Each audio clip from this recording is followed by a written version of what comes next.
तक्रार नाही, पण अपेक्षा अजूनही जिवंत आहे. मी तक्रार करत नाही याचा अर्थ मला काहीच वाटत नाही असा नाही. अनेक वेळा मी गप्प राहिले, कारण नात्यात वाद नको होते. माझ्या अपेक्षा मी स्वतःच दाबून टाकल्या, कारण तुला त्रास नको होता.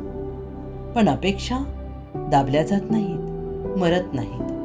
त्या आत कुठेतरी जिवंत राहतात. पूर्वी मी सहज सांगायचे, मला हे आवडेल, मला तुझा वेळ हवाय. आता ते शब्द ओठांवर येण्याऐवजी आणि त्याआधीच मनातच थांबतात रे. कारण कधीतरी वाटलं की माझ्यापेक्षा जास्त आहे, की मीच जास्त मागते.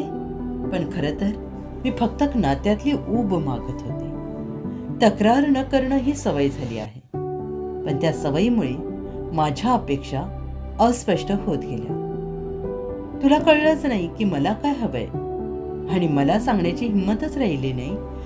अशा वेळी नातं शांत दिसतं, पण आतून रिकामं असतं. अपेक्षा असणं म्हणजे स्वार्थीपणा नाही, ते नातं जिवंत असल्याचं लक्षण असतं. ज्या दिवशी अपेक्षा संपतात, त्या दिवशी माणूस आतून हार मानतो.